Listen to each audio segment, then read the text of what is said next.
Good morning. Good afternoon. I'm sorry. My name is Jessica Sanderson, and I will be one of the presenters for the Title III English Learners and Immigrant portion of today's training, and I will let my colleagues introduce themselves. I'm Erin Suddeth. Good morning, I'm Marjorie Conley. Okay. Let me take control.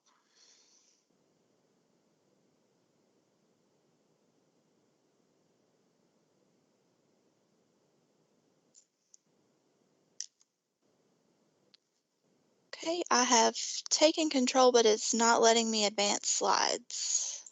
There we go. Sorry about that. Okay, so again, you will see the data standards and resources. On these pages, you can access the English Learner data standards. There's a link there.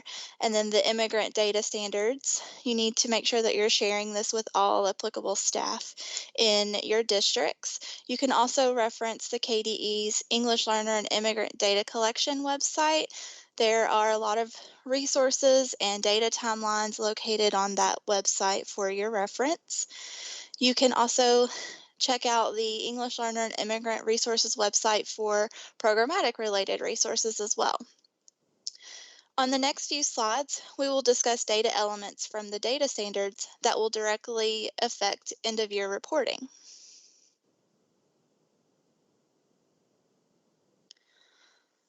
So a few of the data elements are on the demographic detail page, and you can locate this. The path is Census, People, and Demographic tab, and these elements are required for EL and immigrant records.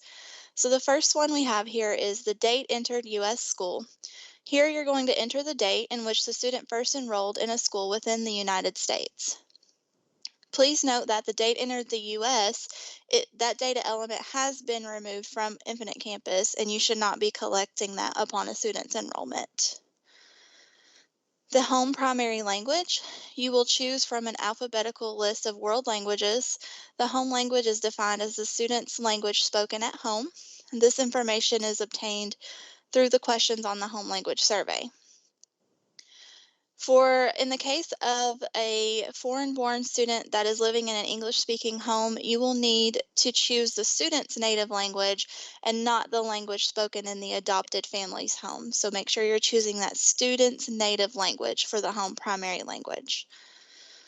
For a Native American language, if the student's home primary language is Native American, then you will also select this option from the drop list.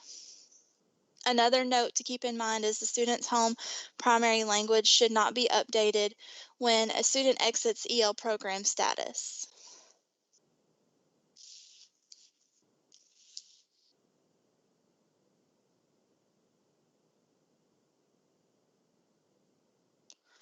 So English Learner Program Status. This portion is only required for EL records.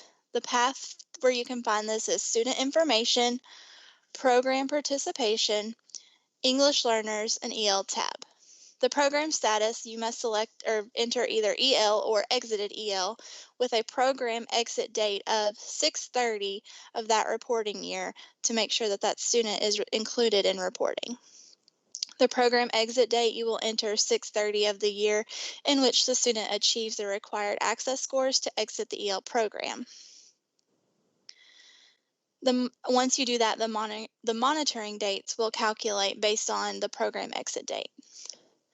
You do not need to change the program status or enter a program exit date when a student graduates if they did not reach proficiency on the access prior to graduation.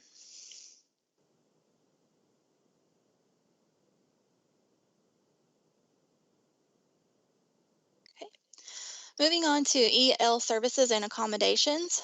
The path for this is student information, program participation, English learners, EL services tab.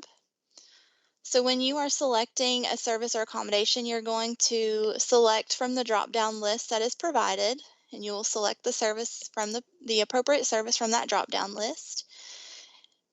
Once you've selected your service, you need to enter the start date as the date that the service began. And it's very important that you do this because the student must have at least one active EL service to be included in reporting. So for EL accommodations tab, the path for that is student information, program participation, English learners, EL accommodations tab. Again, you'll select an accommodation from the drop list provided. You'll enter the start date as the date that the accommodation began. And for this one, students must have at least one instructional accommodation to be included in reporting. There are two accommodations, instructional and assessment, but we want to make sure that there's at least one instructional accommodation. Otherwise, they will not be included and they'll show up as an error when you run your EL extract. For assessment accommodations, these are required for state testing purposes. Another important note is for a student to be included on EL reporting, their record must have at least one active service and one instructional accommodation.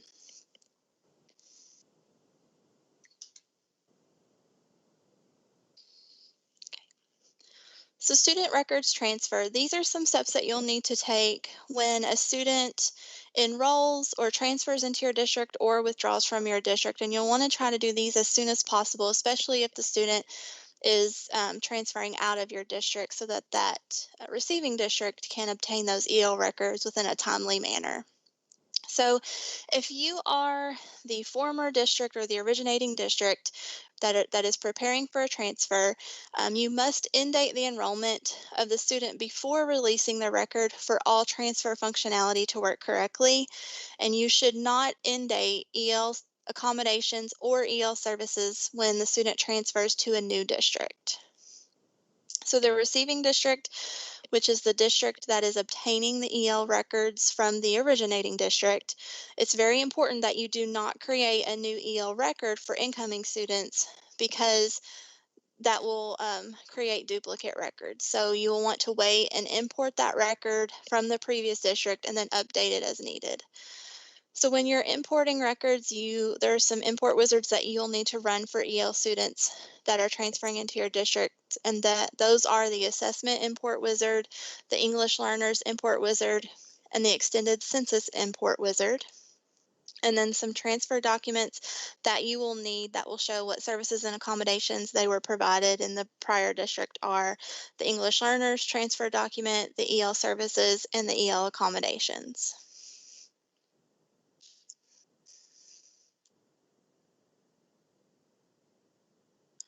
Okay, EL program exit. So students who have obtained the EL proficiency on the 2020 Access, you must update their record as follows. You'll change their program status to exited EL. The program exit date should reflect 6/30/2020.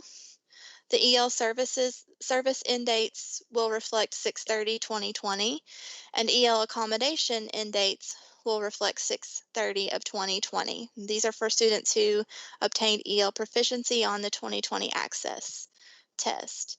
It's very important to ensure that the end dates are 6/30/2020 so the students are included on the EL extract for reporting purposes and for allocations.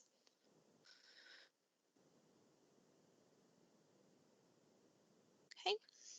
Now we'll talk a little bit about the English Learner State Report. You can find this report under the Kentucky State Reporting English Learners Extract. When you run this report, you're going to want to review and resolve any errors that are produced. One of the errors you might see is that the record does not have at least one service type that is overlapping the date range specified. Another error you might see is that the EL record does not have at least one instructional accommodation. And another one you may see is the home primary language is listed as English. Student records that include errors will not be included on the data that is reported and on the EL extract, so you want to make sure that you resolve any errors that are produced. There may be some warnings that are produced, and you will want to review and resolve these if applicable. So a warning you may see is the student's primary home language is listed as other. And that's okay, but we do prefer that if the language is actually listed, that you select the appropriate language and not just select other. But any student record that produces a warning will still be included in the data that is reported.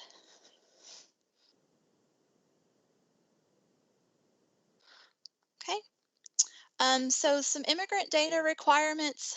So you will find the immigrant data requirements under student information, general enrollment, state reporting fields, and the immigrant checkbox. So an immigrant is defined as any individual who is age 3 through 21, was not born in any state in the United States of America, including Puerto Rico, and has not been attending one or more U.S. schools for more than 3 full academic years. So this is calculated using that date entered U.S. school that is entered in the Census People Demographic tab.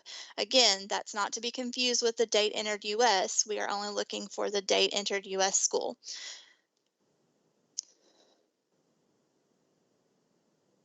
Okay, and now I will turn it over to my colleague Marjorie. She's going to talk to you about the immigrant state report. Hello. I'm going to discuss a little bit about the ad hoc filters that we've previously used to verify data versus the new custom report that we've got. The new custom report is for schools and districts to verify and validate their immigrant data. This report replaces the use of immigrant state published ad hoc filters. KDE recommends discontinuing use of these in school and districts. And the reports that we've previously used that we're discontinuing is immigrant student count, immigrant missing date entered U.S. school, and immigrant date entered U.S. school greater than 3 years. Those are being replaced with the Title III immigrant report. The path to find this report is Kentucky State Reporting, KDE Reports, Title III Immigrant. In order to access these, access must be granted to this report by the district system administrator. The purpose of the report is to produce aggregate immigrant data and the supporting student level detail for quality assurance review. The report can be generated by entering a date range on the landing page or selecting a year from the toolbar. The detailed report highlights errors for students identified as immigrant on the current enrollment, but the date entered U.S. school is greater than 3 years or null. These errors must be resolved for the student to be included as an immigrant student. Now I'm going to hand it back over to Jessica.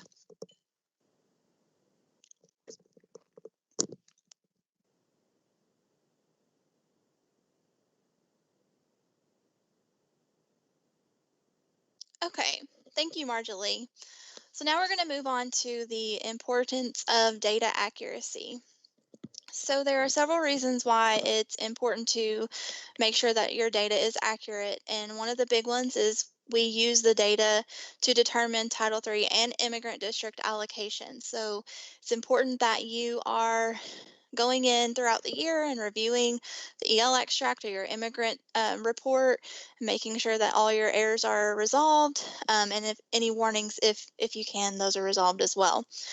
We have in the past had instances where a district has been 1 or 2 students away from meeting that minimum 10,000 threshold to receive Title III, the EL grant, and they have some critical errors that they need to resolve. And then once those are resolved, they are now eligible to receive the funding. So it's very important. Another reason is because we use it for federal reporting. We use the EL extract and the immigrant data when we do end of year reporting and other federal reports. We use this data to determine SEEK funding allocations, and this data is reported on the school report card.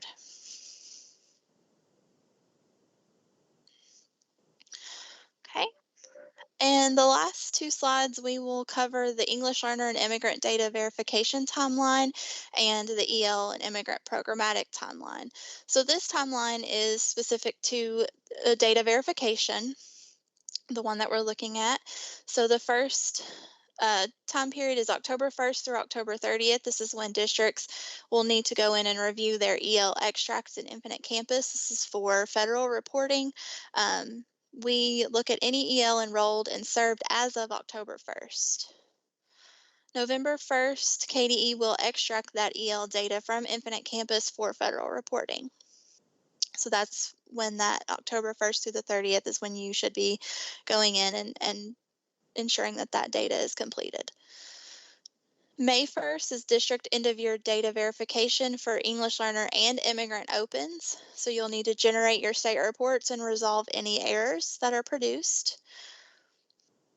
On June 30th, the district data verification for English Learner and Immigrant closes. So that's when all the Immigrant and EL data should be updated and accurate in Infinite Campus. After state testing, but no later than June 26th, you'll need to go in and enter program status and program end dates as of 6:30 for students who exited the EL program during that academic year. And then on July 1st is when KDE will extract EL and immigrant data from Infinite Campus State Edition for end of year reporting.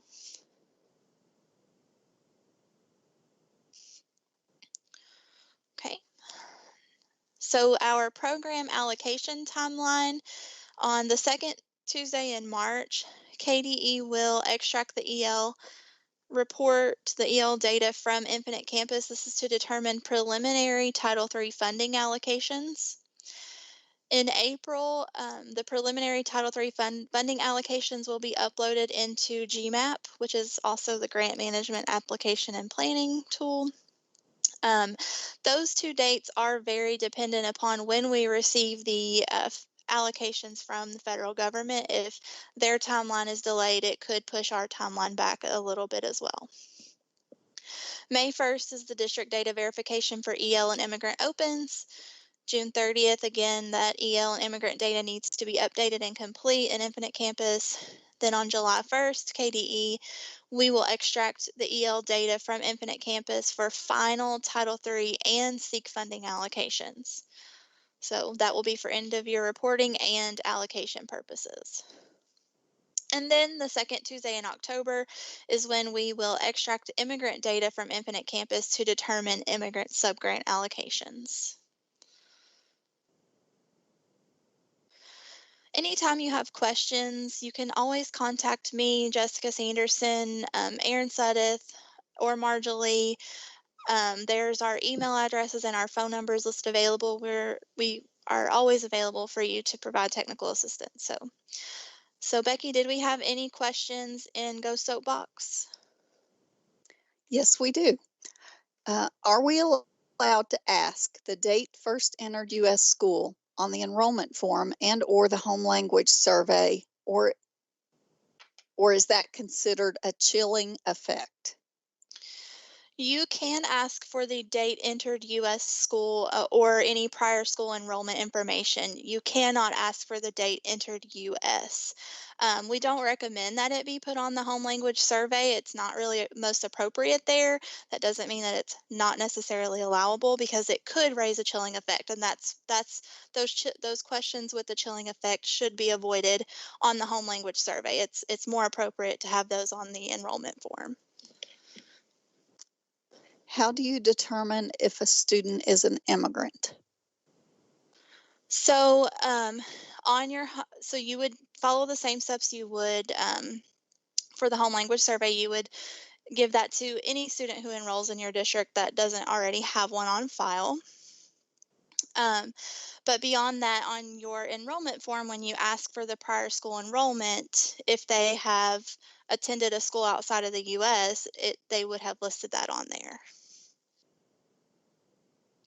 Okay. And the last one says immigrant is any student with less than 3 full academic years in the USA taking the first day of U.S. school. But what about if a student arrives in the middle of academic years? How do you count that? You would count it up as cumulative months. So, however many months are in an academic school year, that's when it would begin. So, if they arrive in March, you would start March, April, May. If your school ends in May, then you would pick that back up and whenever your school resumed.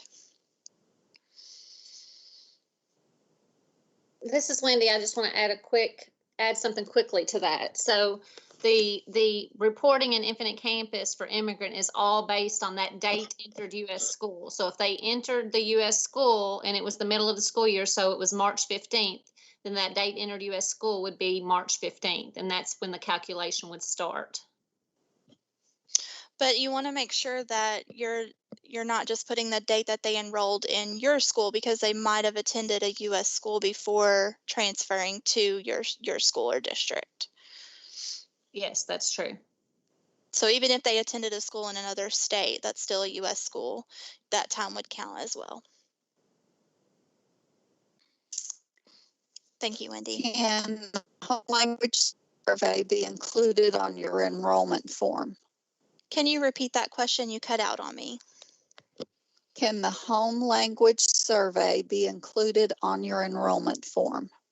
No, the home language survey needs to be a separate document from your enrollment form. And the reasoning is because on the enrollment form, you're asking for information that is not allowed to be asked on the home language survey. So questions like social security number, and date entered U.S. school and things like that. Things that could raise a chilling effect need to be avoided on the home language survey. Therefore, the two documents are to be separate. Okay. This is Erin. I just want to jump in really quick and say that we did recently, I think it was just last month, release a home language survey template form that went out in our Title III newsletter. It's also posted on our Title III documents and resources page. Districts are not required to use that, but it does contain a lot of really good clarifying information for that home language survey. We were running into situations where parents weren't always fully understanding the purpose of the survey, and I think that if districts want to use that, that'll really help them clear all that up and help identify kids more accurately. Okay, since state testing is not happening this year, can we change EL status for students who exited with Access 2020?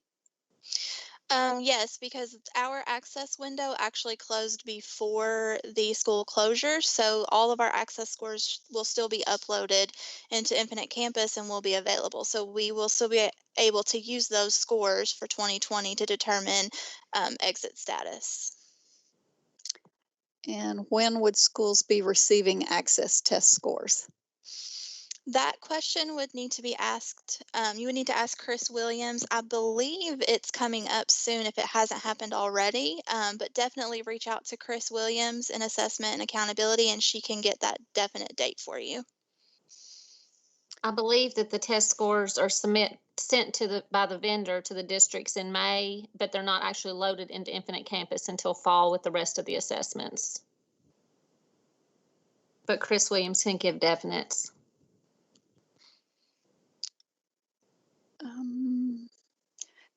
Does home language form need to be given in primary home language?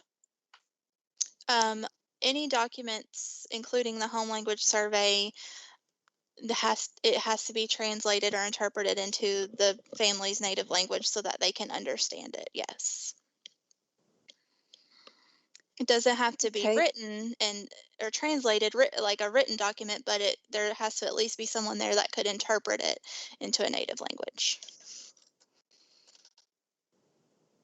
Okay, if the district does online registration, can they include the home language survey? The home language survey can be included in the online registration process. We've just recommended that it be its own little separate page, whether that be before or after the enrollment questions. But yes, you can include that in online enrollment. But again, you want to make sure that when the families are filling that out, that it's in a language they can understand and that the home language survey is fully explained so that they know that if they answer a language other than English, that means that their child is going to be assessed for English language proficiency and could potentially receive English language services. Okay. Should you uncheck immigrant on the enrollment tab as soon as the 3-year period is up? There is not really a start and end date for this. I'm going to defer that question to Wendy. Sorry, Becky, can you repeat that for me? Sure. Should you uncheck immigrant on the enrollment tab as soon as the 3-year period is up? There's not really a start and end date for this. Yes. So the new KDE customer immigrant report that Marjorie covered in this slide, and we sent notification out about yesterday. If districts will run that title, it's called Title III Immigrant report, it will give them a list of all students who have immigrant checked on their current enrollment, and it will also give them the date entered U.S. school value. And if it is past 3 years, or if the date entered U.S. school field is empty, then that data is highlighted in the report, and that'll give districts the ability to, if the date entered U.S. school date has passed the 3 years, then they would then go in and, yes, deselect the immigrant checkbox on the enrollment. When a student transfers out of state, will we need to end date student service in IC? No, when a student transfers out of your district, even if it's out of state, do not end date services or accommodations.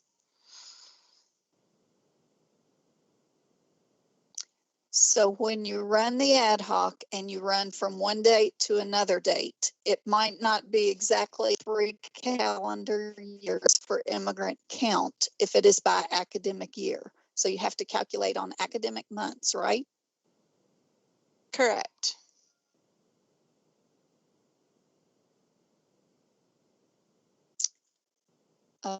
Someone has added a comment that says the access scores are available starting tomorrow, April 24th, based on the email from DRC. And then a final question. Shouldn't a home language survey be completed only once upon initial enrollment, as that is information that was provided earlier this year? So it wouldn't be included in OLR or as part of annual enrollment. That's a good point to make, and I'm glad that that question was asked. They are correct. It should only be given upon initial enrollment, and it should not be given annually. So if you or your district can work that out to where it's still part of the online enrollment for that first time, then fine. But you're going to have to implement some internal processes to make sure that that home language survey is not given annually. Correct. Thank you. Okay, and this is a comment that was added regarding the statement about access scores being available. That person meant that the score report availability will be April 24th. And then we had another question come in. We cannot currently give the WIDA online screener due to COVID-19, but have received recent arrival students who will likely qualify as EL when we are able to give the assessment. How can these students be included in this year's EL counts? So we are currently working on some guidance that is going to be released as soon as possible. It's actually going through the review process through leadership and communications and all that. So hopefully that's going to be released very soon. I don't have an actual date, but you can still include those students on this year's reporting by if you suspect that a student is going to be eligible for EL program services, or if that student has prior EL enrollment. If they have prior EL enrollment, go ahead and mark them as EL and begin services based on the records you have available. If it's a new student who has not been identified, you will continue to give the home language survey, and we do recommend following social distancing procedures, and if you have to, you could provide that survey over the phone or through virtual means. And then If they have a language other than English, then you will want to use whatever records you have available to you. So you could use like assessment data, transcripts. If they have any other English language proficiency scores in Infinite Campus already, use what you have available to determine the services that may benefit them. Um, you will still be you're still required by the federal government to notify the parents within 14 days, and we are recommending that you do a phone notification or a virtual notification to let the parent know that their student has been identified and that they could benefit from these services. You would create a temporary PSP that would be used during this emergency NTI period and then go ahead and begin services. And you would go ahead and mark that student in Infinite Campus as EL, and you could put the service types and instructional accommodations in Infinite Campus. And then just somewhere internally, you're going to want to keep a manual list of all the students who do enroll during this time so that when school resumes, you could give them the WIDA screeners and determine permanent placement at that time.